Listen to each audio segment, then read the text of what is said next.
Well, the best way to do it would be just take questions, because I'm not sure what to share, and that'll generate news. Okay, question. I don't know if this is a question. I bought this Media Buy in January. Yeah. I'm not sure. I've been buying. I've never had products. Yeah. If you want to get the questions, you I've been buying it for 8 months. can. Yeah. and I have never had a lead, and I'm just wondering what's happening. Okay. Well, you're not going to get it. No, just kidding. That's not the answer you want. And that's not the real answer. The answer is this. And first of all, I just want to acknowledge that there's a recording up that you can listen to where we go into this in some detail. That's available right Send now. out 10 Crown newsletter. It was in one of the We Are Winners Team Crown newsletters, right, from 2 weeks ago, I think. So there's a link there where we go into a lot of detail about this. Here's the important thing to know. First of all, when the Media Buy was promoted, it was promoted a certain way. And it was what was repeated to you was accurately repeated. However, it may not have been accurate information at the source. I just want to acknowledge that, but let me back up now before the source and talk about what happened. So if you were to explain to somebody about network marketing, and they thought, oh, I'm going to get in and buy my Mercedes my first month with all my earnings. Some laughing going on. That wouldn't be accurate, right? Yet people do say that, or they imply that, and people join and then they're disappointed. Okay, put that aside. We have a similar situation here. Once you get into network marketing, you figure out how it works, you go, oh, well, that's silly. That's not how it's supposed to work. That's not how it works, and therefore, that's not accurate. But you know what? It's still worth staying in for, because how it does work is beautiful. Fair enough? The media campaigns are similar in that let me give you the analogy. It was put out to some of the leadership that it's, not in these words, but it's like a garden hose. You turn it on, and you have a full blast of water, right? You can water things. Well, that's not how it works. That's like buying your Mercedes the first month. Not how it works. Yes, you'll get to the full garden hose, but it doesn't start like that. Let me give you an example. Coca-Cola, Microsoft, McDonald's. Those are big companies, and they have huge marketing budgets. They have media budgets like ours. I mean, bigger. The first time they advertised McDonald's, people didn't know what it was. They thought old McDonald had a farm. I don't know what they thought. But they didn't think, quality, they didn't think convenience, they didn't think inexpensive, they didn't think about the clown. They thought about whatever they thought about. After a while, when you see McDonald's ad, you know exactly what it is. So their ads now are no longer McDonald's is this, it's happy people having a good time, because they've already done the groundwork. Now, put that aside. In media, it's well known that you need 7 exposures before somebody reaches, typically, a purchasing decision. So what's an exposure? I'm exposing you right now, exposing the brand right now. That's an exposure. Enough jokes on that. There's another exposure. There's a rash of exposures. So exposures would be print,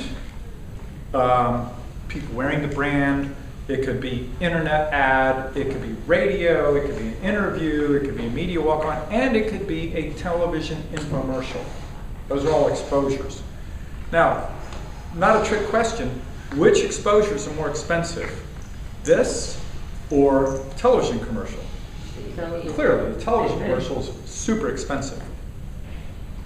So, go back here to this garden hose.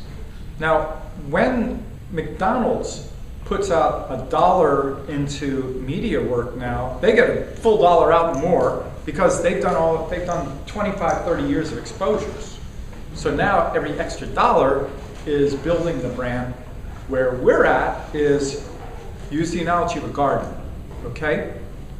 An inexperienced gardener, or a gardener wannabe, would say, oh yeah, garden. Go to a gardener and say, yeah, you can eat out of your garden, you can live out of your garden, you can get healthy out of your garden. And they think, well, I'll just go out and throw some seeds down and I'll start eating tomorrow. Well, we know it doesn't work like that. You got to go out, if you got soil, you got to condition the soil, you got to get everything right, then you got to plant it, then you got to water it and weed it. And then the first thing that comes up is lettuce, and then maybe you get some tomatoes, and then maybe later you'll get melons, and then later you'll get potatoes. It's a process. So you could eat out of the garden, but you're not going to get the full harvest till the end. Okay? So back to these exposures. We want, and this is how a media campaign typically works, it's a layered effect. We do a lot of cheap exposures. That's not a good joke, cheap exposure.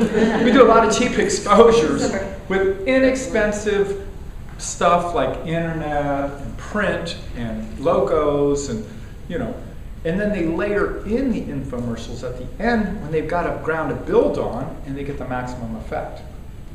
So that's not exactly how it was put to us, and that's not exactly how we put it out. I think we're going to get more out of this than we bargained for in terms of results. But it's not going to look like, let's turn on the hose and, you know, drown. It's going to come and build. And then we're going to get the results, you know, further into the campaign, just like a garden. You know, you don't get anything for a while. And then you get some little bits of lettuce, and then you get, you know, and the bounty comes toward harvest time. Now, second campaign, going to be a lot different because a lot of the cheap exposures have been done, and it's just building on the brand. Like McDonald's now just adds money, and they get a lot of results. So that's getting into it more and more. The more I learn about how media is done, because I've never done anything like this, you know.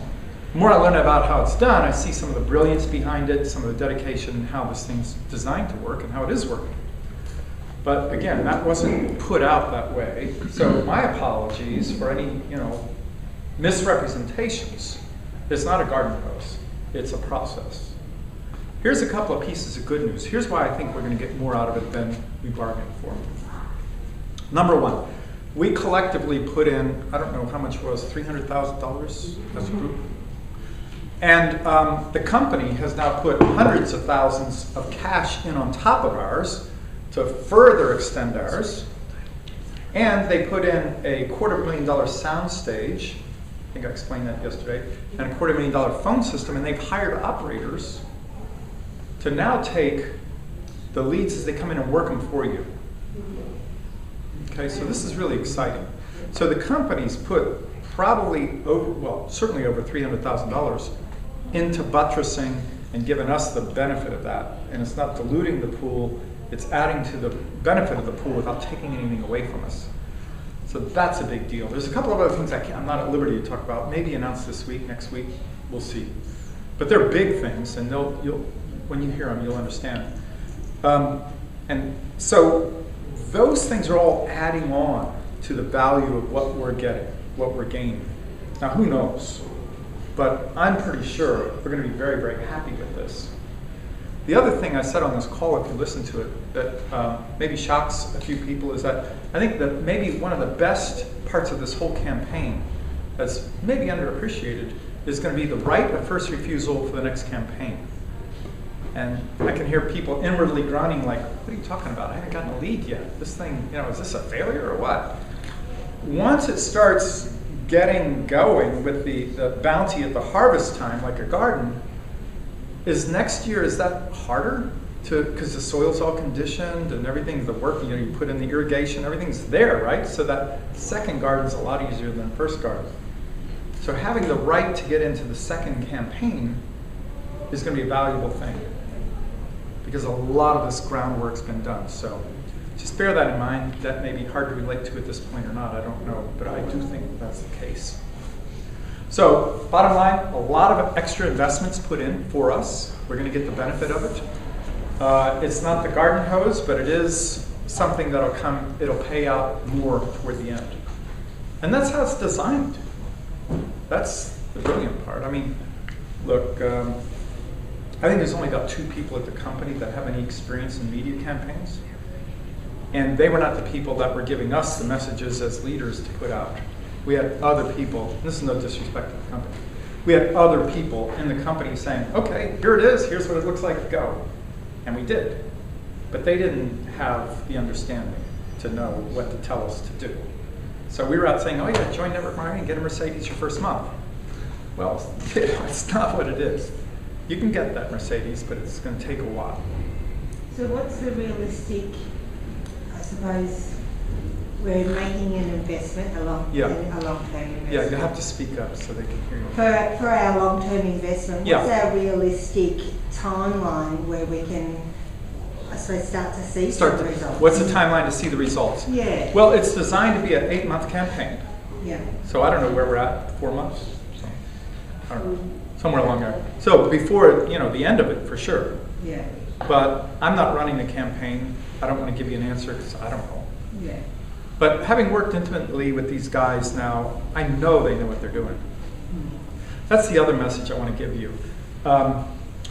Brian has worked, he's been highly successful doing this exact thing in another industry. So it's not like they don't know what they're doing. Yeah. They know exactly what they're doing. Yeah. Also, I've watched how they've stewarded our money. So they got a lot of pressure from up and down. Like, guys, we want to see some leads here. Tell me where we're going to show these infomercials. I mean, lots of pressure. And I said, no. Yeah, I could do that. Hey, I could take all the money and throw it in some infomercials right now, and you could get a little something, and that'd be it. Game over. This isn't a $300 million budget.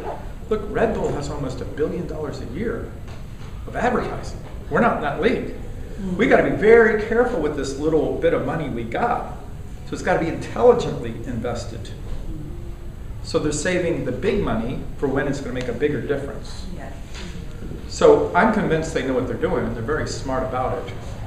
Can I just say something about that? Because Chrissy, you want to come up here, please? Yeah.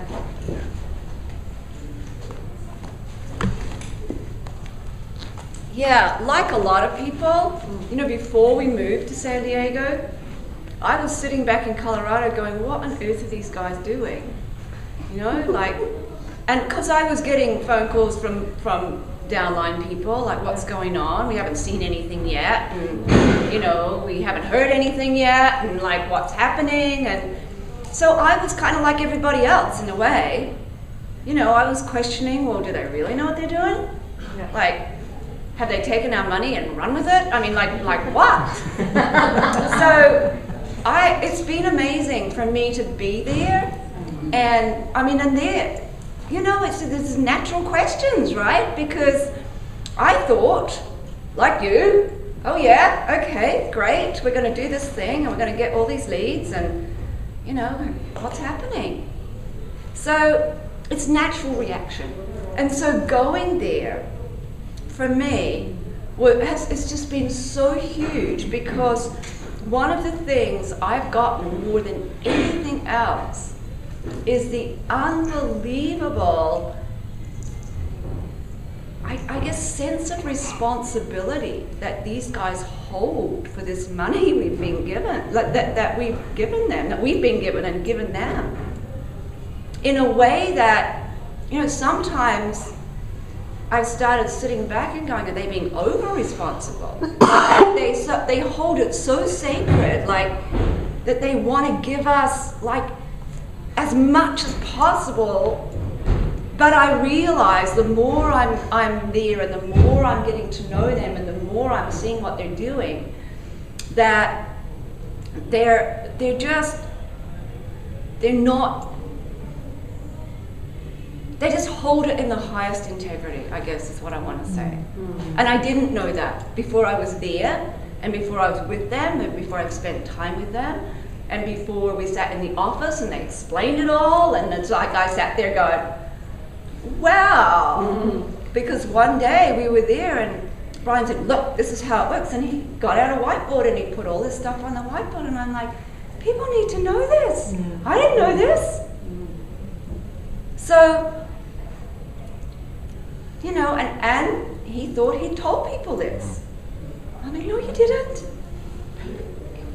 But they, they have this, they put one thing out and somehow think everybody's got everything, and it doesn't work like, we know that, right? Communication, right? So We're just a lot more finely honed, finely tuned with it. So it's been amazing. I just wanted to pick up on what Michael said about the fact that they hold this, what we've given them, with such integrity and such responsibility that it's really been an amazing experience for me. Yeah, and I want to add a little piece onto that, and this is absolutely no disrespect to the corporation, but they're not excellent communicators around this. They have not communicated around this in a way that we get it. Yeah. I actually went back and looked at the videos when this thing was launched in December or January, and they actually did say this stuff on a video. We sat and watched it. But it was a video. You didn't get it. We didn't get it. Yeah. And what we know as network marketers is the responsibility for communication doesn't come in saying it. It comes in understanding that you got it. Yeah. Right? Is that effective communication? Yeah. Did you get it, Stephen? Right. And he goes, no or yes, and then the communication is responsible. Just saying it? That's just saying it. So I'd say all of this, or most of this was said. It wasn't said in the detail I just put it. But I looked at the video. There it is. But we didn't get it. None of us got it. So, one of the things that we're doing is we're coaching them in how to communicate with us. I mean, look, there's mass communication of images and McDonald's level, and they're really good at that. But when it comes to making sure we got it, not so much. So we're just helping them out there, and they're helping us out here. It's a great teamwork. I got two things, and I'm getting a hook signal. So yeah. Can I ask, is it flourishing anywhere, be it America, anywhere at this stage? Yeah, I would. Here's the key thing to know. The other piece that, and I'll wear this about being guilty for this. It was put out like, okay, buy the media pool, and you're going to get these leads, and you're going to get this happening, and it's going to be done to you, sort of, and you're going to make this money, and you're going to have these downlines, right? Like Savannah said this morning, the fundamentals have not changed, guys, of the industry. And for a brief moment there, I think we all thought, well, the fundamentals have changed. We're all going to get rich. The only way this thing's going to flourish is by doing good old network marketing. Yeah. And there are pockets, but I think a lot of us are just waking up from a nice dream, but it's like, oh, I had too much to dream last night. Now we got to go get to work. To be fair, we were told there was no guarantee. I heard that. Well, yeah. And so everybody's no, we took the argument. Yeah. There was enough mistakes made all the way around. It was a great learning. It'd be like me talking network marketing to you after 20 years in the business and saying, yeah, and she got her Mercedes her first month. And you thinking, well, I'll get my Mercedes the first month. There's responsibility, there's enough to go around. All's well in the kingdom. Yes. I think I want you to take that away. It's all good. And, let's get to work. If you want DtC to go, guess who's got to make it happen? Us. It ain't going to happen to us. Yeah. Can I say one more thing? Yeah. One thing. Sorry. Just I'll be quick. The other thing that also I've been picking up from people along the way is that there's been and I got it. I thought I had to go out and market this to 18-year-olds. And people have been trying and doing this over and over and over and over and over and over. Because most 18-year-olds, they're not ready for doing something like this, right? I mean, they'll drink this till the cows come home, but they're not going to go start a business. The odd person, maybe 1 in a million. And then when I talked with, the guys at corporate about it, why are we marketing to people that, too young to do anything? And he's like, is that what you really thought? Oh, really? Yeah. Oh. When people, he said, you watch the top, commercials. I mean, we don't have TV, so we don't watch commercials, but the top commercials, right? Like Coca-Cola, name some of the top companies. And what you'll see is all these young people having a ball, having a party. Same song. Right, same thing. Because that's marketing. Everybody wants to be like that. I want to feel like that again, even if I'm 60. That right? So it's the whole. So many of us got the wrong idea, and again, it was me just learning about. Oh, that's marketing. Okay, now I got it. Right? Yeah. So I just wanted to throw that piece out there because I know I've heard that from other people. Thank you.